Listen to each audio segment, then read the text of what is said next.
Welcome to episode 6, our last episode on our Friendship Smart series, Michelle. Oh, are you ready? We've had fun. I'm ready for this one though. Like I'm on fire now.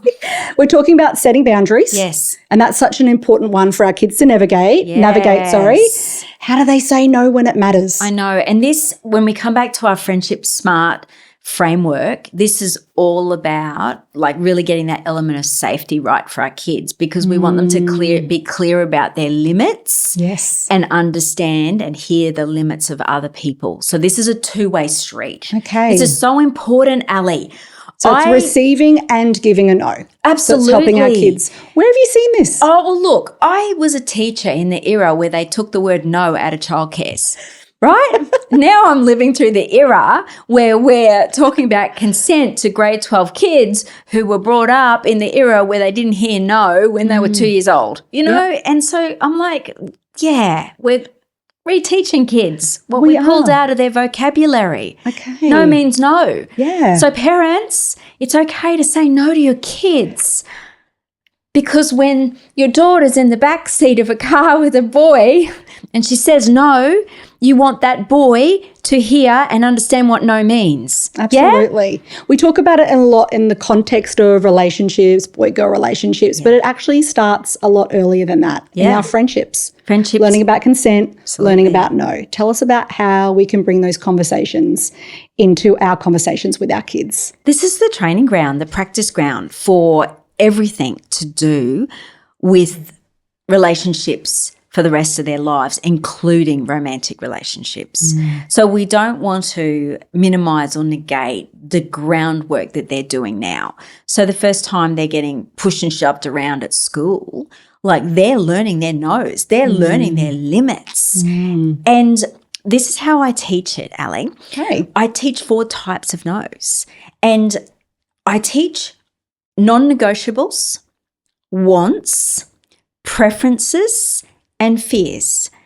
And they are only for the person giving the no to understand why they are giving the no. The person on the receiving end of the no only has to hear no. It is not for them to determine what kind of no is coming. They hear and respect no as it's coming. I think it's a no. I think that's so important, because I think we feel like we have to justify our no or explain our no. So you're saying we don't need to? No, and nor do we actually have to interpret anyone else's no or have an opinion about it. But I think it's really important for our kids to understand why they're setting that limit, because there's hard and soft no's sort of, you know, and it determines how hard or soft we say it as well, and whether we're prepared to negotiate on that, because relationships have got a lot to do with negotiation.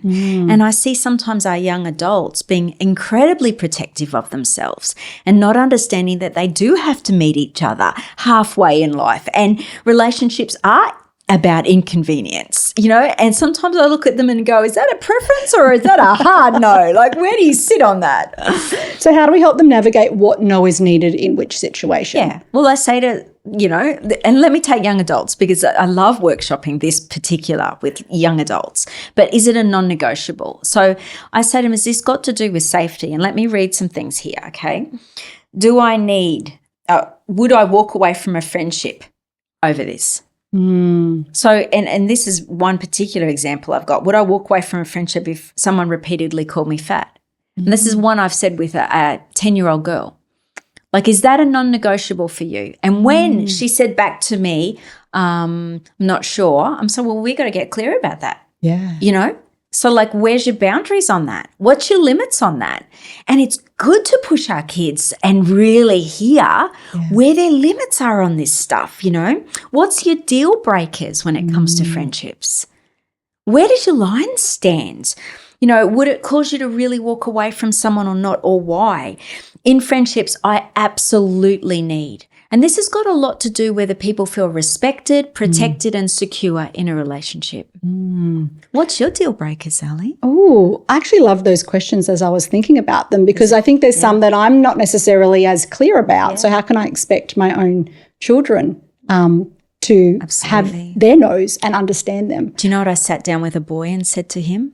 I said, would you walk away from a friendship if someone physically assaulted you? Because he had just been physically assaulted. and I saw him put his head to the ground. And that's right there a moment where you just you don't, but you want to lift their head and you go, hell no, boy. Yeah, you walk away. Yeah. You know, like these are the moments where they're finding their dignity and their worth.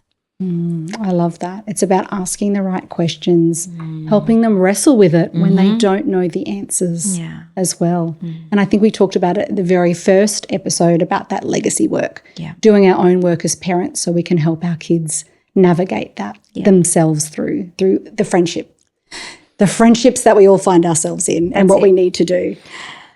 Wants. Yep. Do I deeply want it, desire it? And long for it in a friendship. And it is okay for you to long for something in a friendship. You know, like I know some kids that just long for a friendship where they can like play Xbox with someone, you know, like, or they can play their favorite, you know, video game with someone. That's their want, their desire for a friendship. And we want our kids to be able to express their desires. They don't always get them.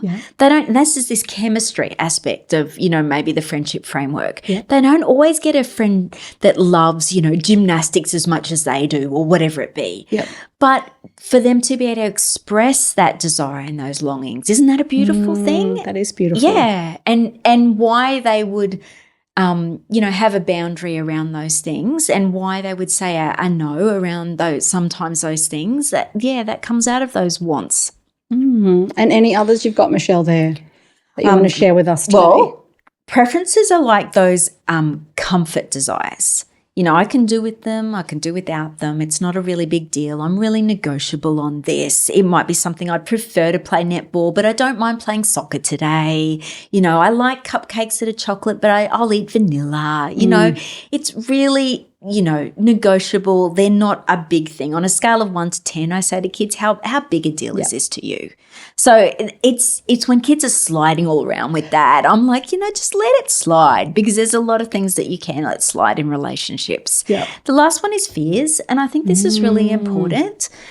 Even, you know, these days I think sometimes kids have very specific fears and, you know, they can be anything from, you know, to do with, you know, a spider, to do with being, you know, alone at someone's house without their parents, whatever it be. You know, they can have trouble articulating that sometimes, and we can help them with language around that when they have to set boundaries, but they know it's driven from a place that maybe comes from a fear in their life that they're anxious about. I think that's really important that they identify that they might be having to set a boundary that could maybe not make enough sense to somebody else. Because it's hard when they're navigating that. So they're anxious about, say, going on camp. How do they communicate that and that challenge and that difficulty so people can understand and support them, right? That's right. And if they understand that it comes from that place, then they'll have the language and be able to rehearse it beforehand. Michelle, I want to ask you a final question around when our kids are hearing a no from somebody else and they're struggling to accept that no, how do we help them? I think we can't minimise the pain that can feel. And I think we need to say, you know, that really hurts. I think we need to help them just sit with that a minute and not dismiss that. But I think we need to say, if you were on the other end of that and you said no to someone else, how would you want them to respond to you? Absolutely. And you shared at the beginning, we don't always need to justify that. So I think for our little ones, it might be confusing, but letting them know that no means no. Absolutely. I love how you circle around, like we talk about it later. You know, there's a lot of language around consent and no's in our older teens. But it starts right back at the beginning. Starts in our friendships. Absolutely. Yep. And get them to listen, and they don't always listen for the body language behind it. So there's a lot in that chapter about that as well, because there's so often that kids don't recognize it's someone moving away from them, like even, you know, like when they're sitting too close to each other, that's actually like, you know, an indication that that's my limit, you know. Absolutely. Michelle, I know I've said this throughout all of our episodes, but thank you for writing Friendship Smart. This is a book that the world needed, and it needs to get out into the world. So we want to encourage you, purchase your copy from Michelle's website or at any good bookstore, because we've just had a little snippet, a little taste tester of what is in her book, but there is so much more that she has put into this book. You want to be reading it. Michelle, what is something that you want to leave with our listeners today? Look, I just thank people, I think, for putting the time and making the investment they need to into their kids' lives now. Because in 10, 20 years' time, they're like seeds that are going to grow into something significant. So I'd say it's legacy work, and it's heavy work because it does matter, and it's going to grow into something significant. I love that. Michelle, thank you. Friendship Smart. Share the word around. This is a book that you need. Every home needs a copy of Friendship Smart. Check out Michelle's website and social media for more details of upcoming tours and maybe her next book. Or should we give you a breather? Oh, give me a breather. You're my best fan though, Ali. Thank you for that.